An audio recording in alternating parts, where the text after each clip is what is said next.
Olá, professores! Bem-vindos a mais um ATPC do programa Conviva, onde iremos abordar o tema Adolescentes em cumprimento de medidas socioeducativas. O vídeo de hoje conta com a participação especial de dois colegas educadores. A professora Socorro, que gentilmente se prontificou a nos deixar uma mensagem carinhosa dentro do contexto atual em que estamos vivendo. E também o professor Alexandre, que irá socializar sua experiência enquanto formador profissional dentro dos espaços da Fundação Casa, que abordará questões relacionadas à realidade e às necessidades dos adolescentes em conflito com a lei.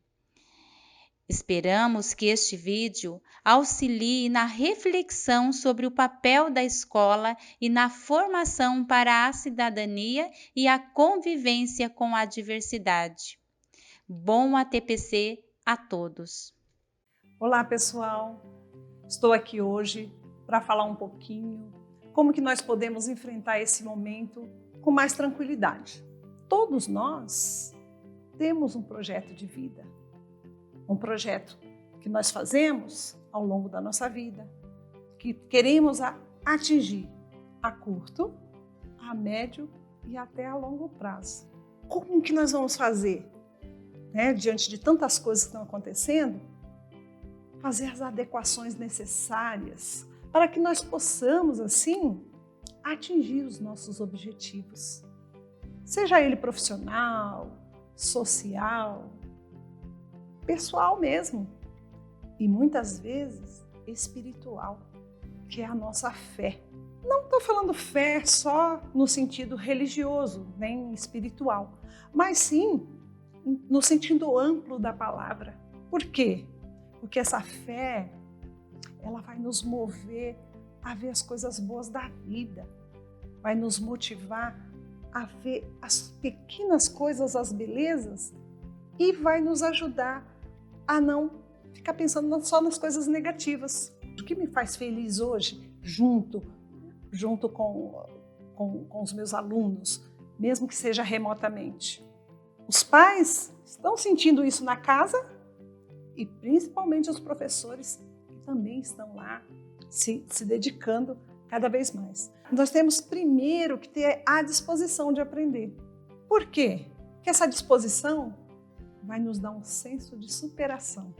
Esse senso de superação é tudo na nossa vida, porque nós pensamos tanto que a gente sabia tanto, mas ultimamente, tivemos até mesmo que aprender lavar as mãos, reaprender aquilo que a gente achava que a gente já sabia.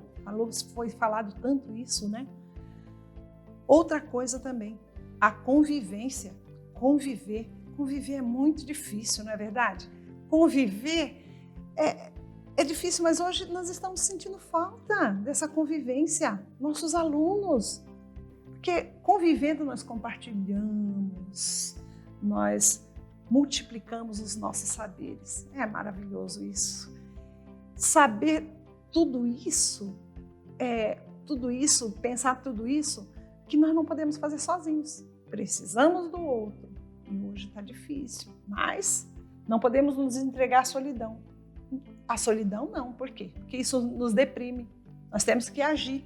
A ação agora. A ação é tudo para que a gente possa fazer melhor. Não nos entregar, lutar sempre, lutar e tirar lições de tudo isso. Uma frase que eu gostaria muito de falar para vocês é uma frase de um escritor que diz assim: o que você e eu nos tornamos é apenas cada vez mais o que estamos tentando ser no momento. E o que nós estamos tentando ser no momento? O que nós vamos ser depois? Isso tudo vai passar. Teve um início, terá um fim. Mas no fim de tudo isso, queremos ser pais melhores, filhos melhores, profissionais melhores. Não por causa da pandemia em si, mas porque tudo isso é o que nós lutamos todos os dias para ser. Esse era o meu recado, eu tinha que passar tudo isso para vocês, Me coloco à disposição. Se quiserem entrar em contato, estou à disposição de todos. Muito obrigado e um ótimo trabalho para vocês.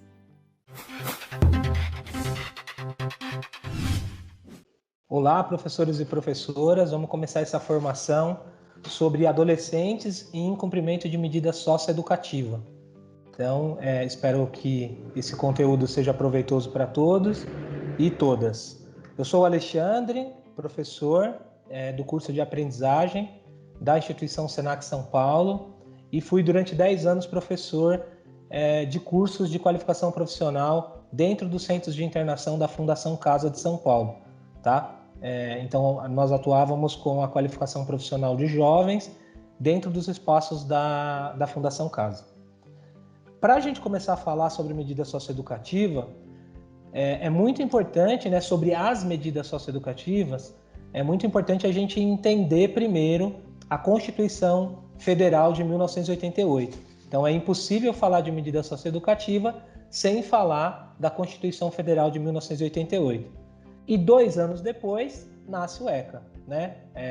Por base de luta, de muita reivindicação, nasce o Estatuto da Criança e Adolescente.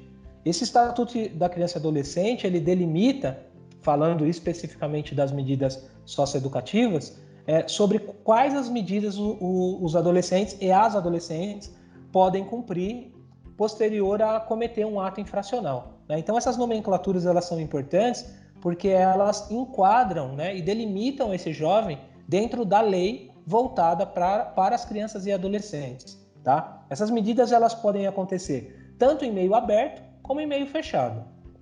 E quais são as medidas em meio aberto, tá? Em meio aberto, ele pode, o jovem ou a jovem que cumpre esse ato infracional, eles podem tanto ter o reparo ao dano, a prestação de serviço à comunidade, a liberdade assistida, né, popularmente conhecida como LA, e a advertência. Então, erroneamente, muitas pessoas, né, leigas, eles acham que a medida de internação, a medida socioeducativa, ela se dá apenas através da medida de internação, o que não é verdade. Então, nós temos 6 medidas socioeducativas que o adolescente que cumpre o ato infracional pode ser responsabilizado por elas. E essas são as medidas no meio aberto. E aí nós temos as medidas também em meio fechado. O que diferencia uma da outra, tá? É que essas medidas em meio aberto, a gente não tem a idade do jovem. Ele é responsável pelo aquele ato infracional, mas ele não tem a liberdade afetada, tá? As outras medidas socioeducativas, elas são a medida de semi-liberdade, onde esse jovem fica cumprindo essa medida de internação, mas ele sai, ele tem a possibilidade de sair, de estudar fora, e à noite ele vai para cumprir a medida socioeducativa. E a medida de internação, onde esse jovem ele vai ter a sua liberdade cerceada, né? Então ele vai ter ali o impacto na liberdade dele, tá? Só que essa medida de internação, ela também precisa ser baseada, né, em alguns critérios legais. Isso a gente está falando, pessoal, tudo baseado em lei, tá? Então, existem critérios legais para a medida socioeducativa de internação, assim como para as outras também. E quais são esses critérios, tá? Esses princípios básicos? Que é o princípio da brevidade. E o que isso quer dizer? Que essa medida ela precisa ser breve. Ela não precisa ser caráter único e exclusivamente punitivo, tá? Ele é sancionatório e punitivo, mas ele não pode ser um caráter meramente punitivo. Então, ela tem o princípio de brevidade, precisa ser breve. Ela também tem que respeitar, né? Precisa existir nessa medida um respeito peculiar às características desse jovem, a uma pessoa que está em processo de desenvolvimento. Então, esse é um outro princípio que a internação precisa se basear. E o outro, né, se não um dos mais importantes, é o princípio de excepcionalidade. Então, ou seja, a medida de internação ela só pode ser adotada pelo Poder Judiciário quando esse jovem comete um crime que coloca em risco a vida, tá? Então, com grave ameaça à vida. Então, isso precisa ser muito bem observado para quem trabalha e para quem atua também dentro dos espaços de internação e de medida socioeducativa. Por quê? Porque o que a gente consegue observar, né, quando eu olho para as características desses jovens, nem sempre é isso que acontece. Então, tem muitos crimes, né? E eu já deixo aqui uma indicação, existe um documentário chamado Crime de Bagatela, que ele trata questões relacionadas a atos infracionais e crimes, e muito mais crimes, né, no sistema carcerário adulto, né? Que são crimes que não têm grave ameaça à vida, mas esses jovens eles continuam sendo encarcerados, sendo presos, né? Vulgarmente falando, porque o nome que se dá não é esse, é cumprimento de medida, é sanção. E esse documentário ele retrata muito bem o que são esses crimes de bagatela. A gente vai vendo que esses alunos, esses jovens, na verdade, eles não tiveram, né? O ato infracional dele não teve relação com grave ameaça à vida. E mesmo assim, foi optado pela medida de internação. Então é algo que a gente sempre se questiona. Em 2016 saiu uma pesquisa que ela retrata um pouco o perfil dos jovens em cumprimento de medida socioeducativa, tá? Então, esse número não está atualizado, então vocês vão conseguir notar que são 4 anos aí de lacuna desses dados, mas na época nós contávamos, né, com 26.450 jovens em cumprimento de medida socioeducativa em São Paulo, que é um número bem grande, tá? Desses 26.450 jovens, 4% desses jovens eram meninas. Então, a gente precisa ter um olhar muito atento a isso, né? Então, 4% desses jovens eram meninas. Então, são mais de 1.000 meninas, adolescentes, né, em cumprimento de medida socioeducativa, né, em São Paulo. Então, é um número que a gente precisa olhar. Porque se na nossa sociedade essas mulheres já são vítimas de um machismo estrutural, né, de inúmeras violências, essas meninas, quando elas vão para o espaço de internação feminino, essas violações também elas se agravam, né? Então é muito importante que a gente olhe e que de fato tenha ali, né, um olhar tanto da sociedade civil organizada, né, como do poder público, do Ministério Público, para que esse cumprimento dessa medida socioeducativa respeite aqueles princípios que foram citados lá atrás, que são os princípios da brevidade, né, do respeito e a peculiaridade, da excepcionalidade. Então é importante que a gente olhe para isso, tá? Então muitas meninas vivem essa realidade hoje. Outro dado muito importante, então a gente falou, né, de gênero, então 4% da população hoje dos centros de internação em São Paulo são mulheres, e a gente tem um outro dado muito alarmante também, que são 59% dos jovens internados na Fundação Casa, né, segundo a pesquisa de 2016, eram negros ou pardos, segundo pesquisa do IBGE também, quem se autodeclara. Então é outro dado que nos revela, né, quem são esses jovens, né? Quem são esses jovens que estão hoje sendo privados de sua liberdade, né? Então tem um conceito que eu gosto muito de usar, enfim, em todos os estudos, espaços de discussão, que são as juventudes, né? Então a gente não tem uma juventude única hoje no nosso estado, então são várias juventudes. Um jovem que comete um ato infracional, dependendo do local onde ele reside, né, de como é essa abordagem policial, de qual é o espaço que esse jovem circula, o tratamento desse jovem também é diferente. E aí não sou eu que estou dizendo, os dados falam por si só. Quando a gente olha para o mapa da violência, né, de 2018, esses números são denunciados aos nossos olhos e aos nossos ouvidos. Quem é que está, de fato, hoje cumprindo medida socioeducativa nos centros de internação.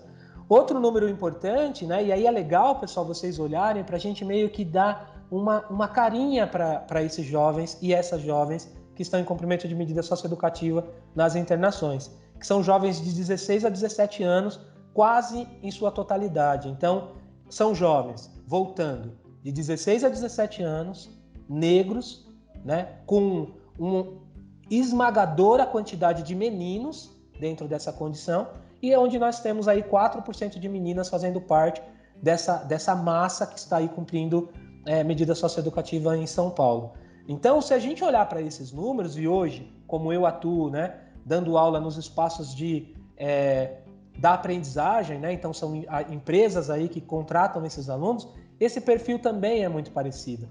Então, as políticas públicas voltadas para os jovens deveriam também estar atendendo essa juventude que está em situação de privação de liberdade hoje em São Paulo e no Brasil, tá? Então, e o estado de São Paulo, só um parêntese aqui bem importante de ser dito, ainda é uma referência no cumprimento de medida socioeducativa no país. Então, um dado importante para a gente trabalhar aqui também, né, enfim, fazer essa discussão, é olhar, né, como eu disse lá no princípio da minha fala, né, qual é o papel da Constituição Federal nisso. Então, eu vou ler um trecho aqui da Constituição que fala um pouco sobre qual é a nossa responsabilidade com esse jovem que está em cumprimento de medida socioeducativa, tá? Então, a Constituição diz no seu artigo 227, é dever da família, da sociedade e do Estado assegurar à criança e ao adolescente e ao jovem, com absoluta prioridade, o direito à vida, à saúde, à alimentação,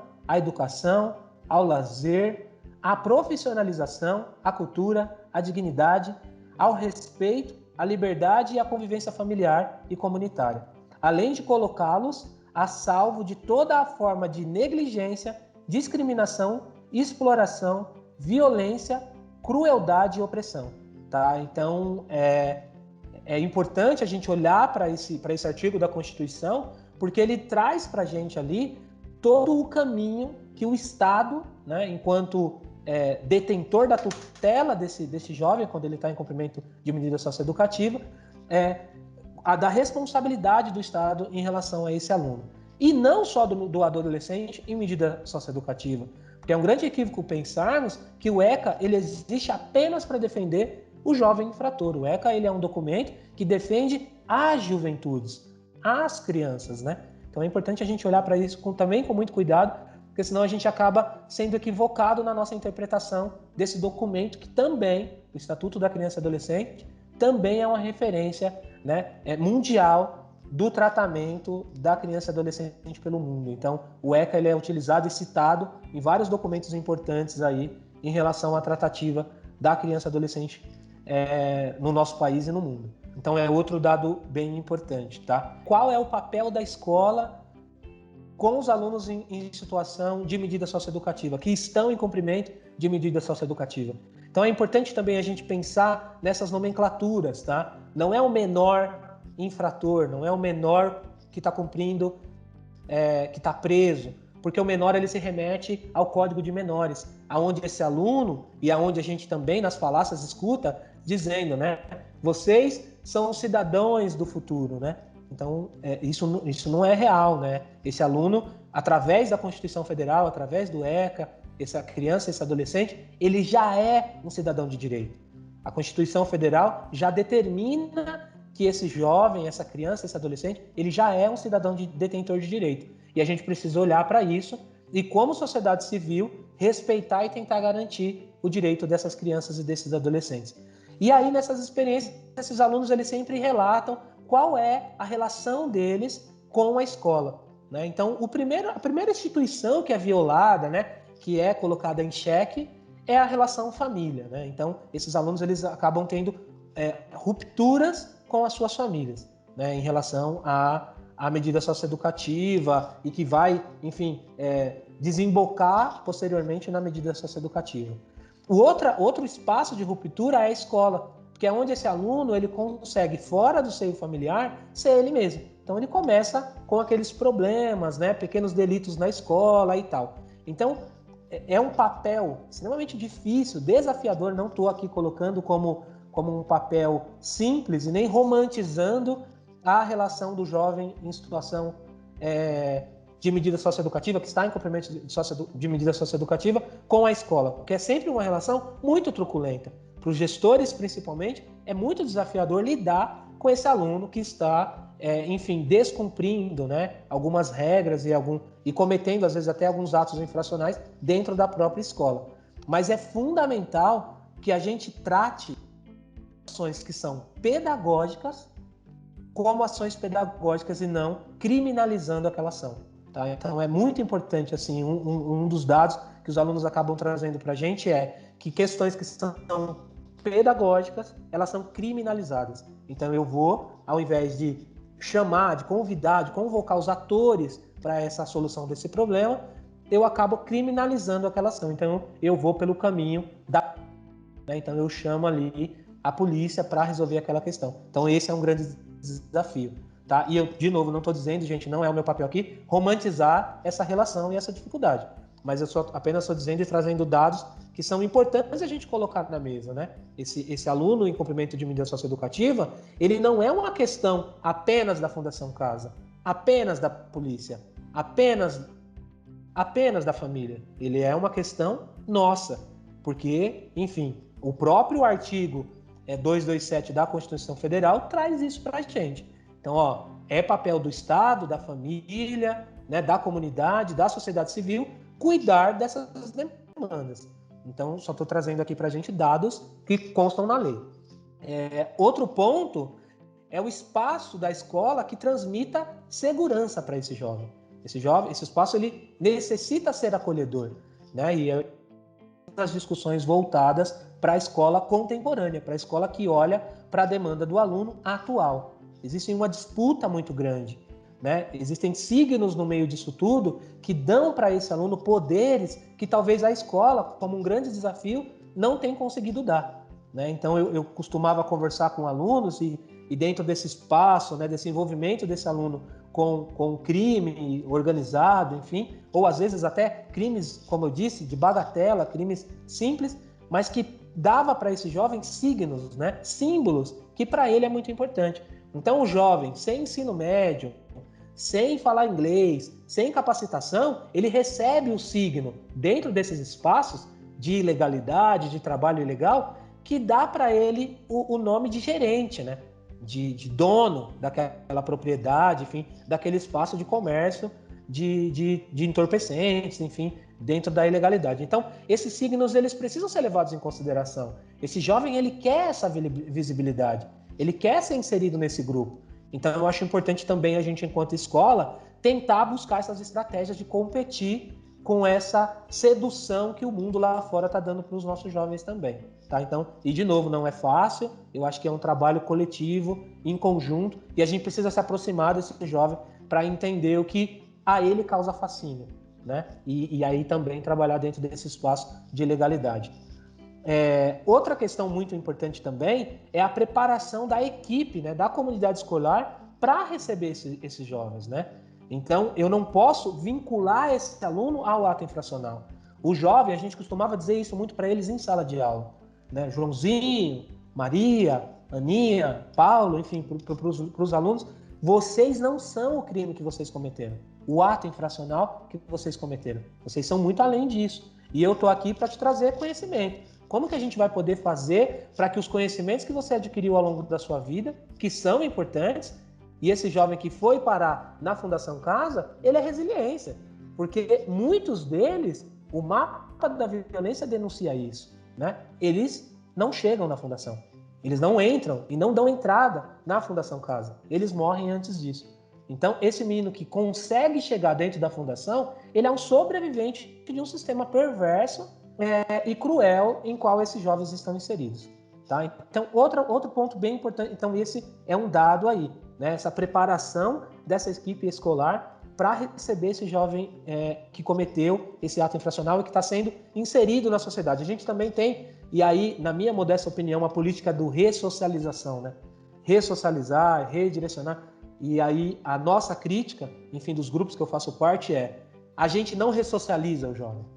A gente precisa trabalhar para socializá-lo. Porque se esse jovem não foi socializado, por que eu uso o termo ressocializar? Esse jovem, ele não foi socializado. Ele não fez parte dessa sociedade.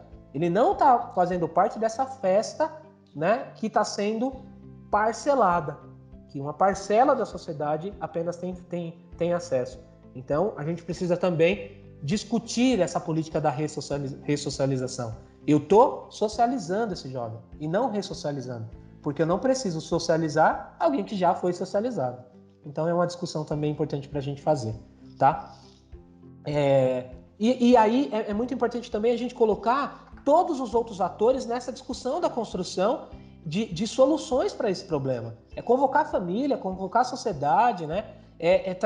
De novo, tratar essas questões como questões pedagógicas, não apenas como questões de criminalização, né? Criminalizar essa ação. E aí, acho que também concluindo a minha fala, eu trouxe aqui muitas inquietações, eu acho que é esse também o objetivo, que a gente pense sobre essas questões.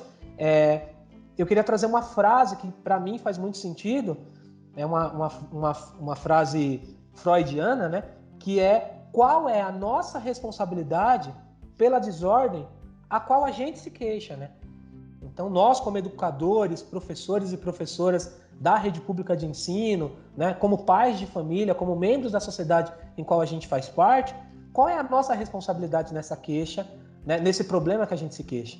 Então, é olhar para isso e dizer: faço parte da discussão, né, e desse problema que a gente está encarando aqui, né? Então, eu não posso achar que qualquer ação que eu tenha não é uma ação política. E aí, enquanto professor, é fundamental a gente entender que a nossa ação é uma ação política. Então, a gente precisa respeitar esse jovem quando ele dá a entrada dentro do espaço escolar, né? Enfim, o ato que ele cometeu, ele precisa ser deixado em sigilo. Então, o sigilo do ato infracional desse jovem, ele é importante, e várias outras questões que faz com que esse aluno, de fato, seja acolhido por esse espaço escolar e tenha continuidade aí na inserção social, pessoal, profissional, em todos os espaços em que ele faz parte. Tá? Então, eu espero de verdade ter contribuído para esse debate, né? Me coloco à disposição aí para qualquer outra questão que venha, para compartilhar experiências que foram 10 anos muito intensos dentro desses espaços, com muito aprendizado, né? Também entendendo qual é o nosso papel enquanto educador na vida desses jovens e dessas jovens que estão aí à margem da nossa sociedade e que cometeram ato infracional por N motivos. Então é importante a gente sempre também ter isso como pauta. Tá bom? Muito obrigado pela atenção de todos e todas. Espero ter contribuído. Até breve.